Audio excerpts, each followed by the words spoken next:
प्रतियोगी परीक्षाओं में पूछे गए हैं, जो सहायक अध्यापक भर्ती के लिए भी बहुत ही महत्वपूर्ण है। आइए चलिए देखते हैं हम हिंदी के 100 महत्वपूर्ण प्रश्न। वट पीपर के लेखक कौन है? प्रश्न संख्या 1, वट पीपर के लेखक कौन है? इसका सही जवाब हो जाएगा option number C, Ramdhari Singh Dinkar. समांतर कहानी के पुरस्कर्ता हैं? Option number B, Kamleshwar. Question number 2 का आंसर हो जाएगा कमलेश्वर। क्वेश्चन नंबर 3, शेष यात्रा की लेखिका कौन है? शेष यात्रा किसके द्वारा लिखा गया है? उषा प्रियंवदा के द्वारा। क्वेश्चन नंबर 4, हिंदी साहित्य के प्रथम इतिहासकार हैं? हिंदी साहित्य के प्रथम इतिहासकार कौन है? गारदादत्त ताशी।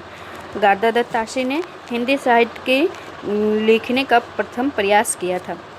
क्वेश्चन नंबर 5, कुमारपाल प्रतिबोध के रचनाकार कौन है? कुमारपाल प्रतिबोध के रचनाकार सोम प्रभु सूरी हैं। कुमारपाल प्रतिबोध की रचना सोम प्रभु सूरी के द्वारा किया गया था। क्वेश्चन नंबर 6, निम्नलिखित में से कौन सी रचना उपन्यास नहीं है? निम्नलिखित में से कौन सी रचना उपन्यास नहीं है? सही जवाब हो जाएगा बी, एक साहित्यक की डायरी। ये जो है एक उपन्यास नहीं है। बाद बाकी अजय की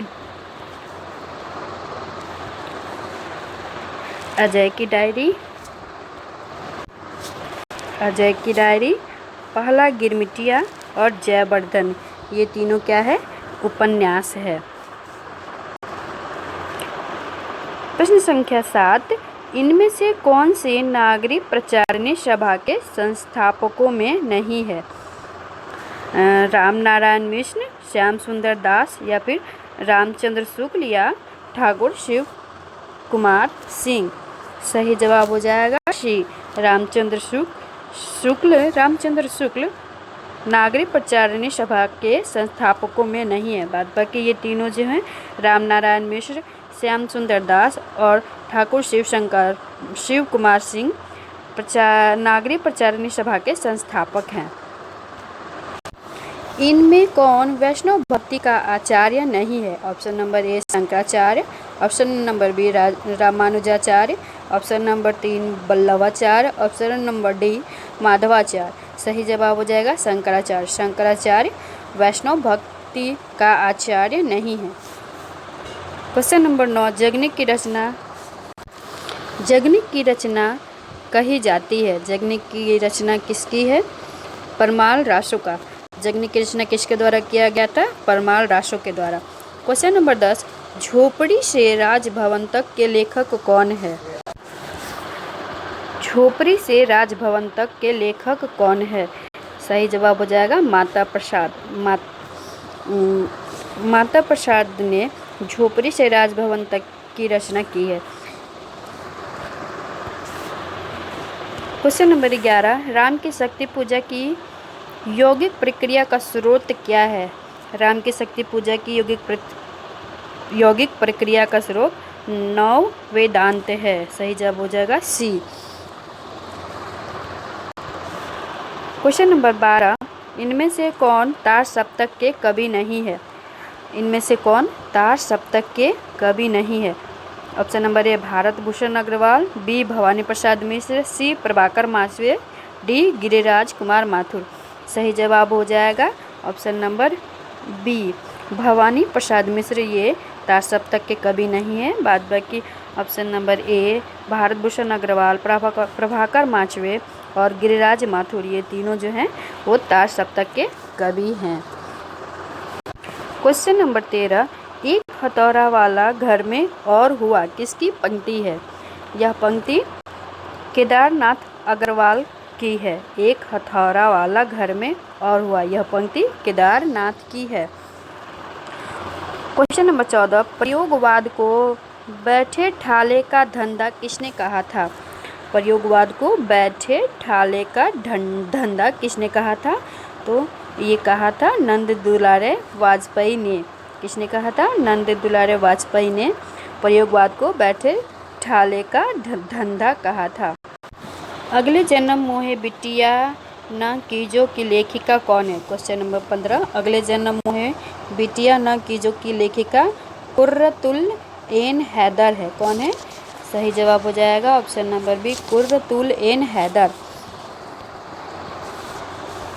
क्वेश्चन नंबर 16 अग्निपथ के पार चंदन चांदनी का देश किसकी पंक्ति है? अग्निपथ के पार चंदन चांदनी का देश किसकी पंक्ति है? यह पंक्ति है महादेवी वर्मा की। किसकी? महादेवी वर्मा की। महादेवी वर्मा की पंक्ति है अग्निपथ के पार चंदन चांदनी का देश। क्वेश्चन नंबर 17 आनंद कादम्बनी के संपादक कौन है? आनंद कादम्बनी के संपादक प्रेमघन, जिनका पूरा नाम है बद्री नारायण चौधरी प्रेमघन। क्वेश्चन नंबर 18 गोबर गणेश उपन्यास के लेखक कौन है? गोबर गणेश उपन्यास के लेखक रमेश चंद्र शाह है। क्वेश्चन नंबर 19 फादर कामिल बुल्के को हिंदी साहित्य में महत्व दिए जाने का कारण क्या है? फादर कामिल बुल्के का हिंदी साहित्य में महत्व दिए जाने का कारण क्या है? तो इसका सही जवाब हो जाएगा कोश निर्माण, रामकथा लेखन और तुलसी साहित्य के विशेष, ये सभी इनको हिंदी साहित्य में महत्व दिलाने का कारण है। क्वेश्चन नंबर 20 आत्माराम की टेटे निबंध में आत्माराम के प्रतीक है। आत्माराम की टेटे निबंध में आत्माराम के प्रतीक है। आत्माराम के प्रतीक क्या है? बाल मुकुंद गुप्त। किसके प्रतीक है? बाल मुकुंद गुप्त। क्वेश्चन नंबर 21 प्रकाश के अनुसार इन आलोचना ग्रंथ का सही अनुक्रम कौन सा है? प्रकाशन के अनुसार इन आलोचना ग्रंथ का सही अनुक्रम कौन सा है? ऑप्शन नंबर ए प्रेमचंद्र और उनका युग, हिंदी साहित्य के 80 वर्ष छायावाद, हिंदी नवरत्न। ऑप्शन नंबर बी हिंदी नवरत्न प्रेमचंद्र और उनका युग, हिंदी साहित्य के 80 वर्ष या छायावाद। ऑप्शन नंबर सी हिंदी साहित्य के 80 वर्ष छायावाद, हिंदी नवरत्न प्रेमचंद्र और उनका युग, या फिर ऑप्शन नंबर डी छायावाद, हिंदी नवरत्न प्रेमचंद्र और उनका युग, हिंदी साहित्य के 80 वर्ष। सही जवाब हो जाएगा ऑप्शन नंबर बी। प्रकाशन के अनुसार आलोचना ग्रंथों का सही क्रम है हिंदी नवरत्न, उसके बाद प्रेमचंद्र और उनका युग, उसके बाद 21 का सही जवाब हो जाएगा ऑप्शन नंबर बी। निम्नलिखित में से कौन हिंदी का प्रथम सूफी कवि है? सही जवाब होगा मुल्ला दाऊद। ये option number A Mulla Dawood.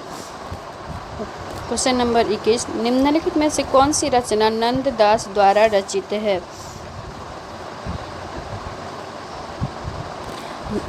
Nanddas द्वारा रसमंजरी, रूपमंजरी, प्रेम मंजरी, ये सभी रचनाएं जो है नंददास के द्वारा रचित है। क्वेश्चन नंबर 22 चंद्रायन काव्य की रचना किसके ने की है? चंद्रायन काव्य की रचना मुल्ला दाऊद ने की है। किसने की है? मुल्ला दाऊद ने। भक्तिकालीन हिंदी का काव्य की प्रमुख भाषा है। भक्तिकालीन हिंदी काव्य की प्रमुख भाषा ब्रज भाषा है। भक्तिकालीन काव्य की प्रमुख भाषा ब्रज भाषा है। कबीर की मृत्यु संभवतः किस सन में हुई थी? क्वेश्चन नंबर 24 कबीर की मृत्यु संभवतः किस सन में हुई थी? सही जवाब हो जाएगा 1518 ईस्वी में। कबीर की मृत्यु संभवतः 1518 ईस्वी में हुई थी। क्वेश्चन नंबर 25 कबीरदास की रचना कौन सी है? कबीरदास की रचना कौन सी है? ये सही जवाब ऑप्शन नंबर ए बीजक। बीजक जो है कबीरदास के द्वारा लिखा गया है। क्वेश्चन नंबर 26 सोहिला निम्नलिखित में से किसकी रचना है? सोहिला निम्नलिखित में से किसकी रचना है? सोहिला गुरु नानक द्वारा लिखा गया है। क्वेश्चन नंबर 27 निम्नलिखित में से कौन सा कथन सही नहीं है? निम्नलिखित में से कौन सा कथन सही नहीं है? कबीरदास ऑप्शन नंबर 1 कबीरदास की रचना बीजक में शबद, साखी और रामायणी के रूप में संकलित है। Option number B Ramchandra Shukla ने सूफी काव्य को प्रेमाश्रयी शाखा कहा था। ऑप्शन नंबर सी तुलसीदास समन्वयवादी कवि है। या फिर ऑप्शन नंबर डी परमानंद सागर की रचना सूरदास ने की है। तो इसमें से जो सही नहीं है वो हो जाएगा ऑप्शन नंबर डी, परमानंद की रचना सूरदास ने नहीं की है। ये गलत है क्योंकि परमानंद सागर की रचना सूरदास के द्वारा की गई है, सूरदास ने की, ये गलत है।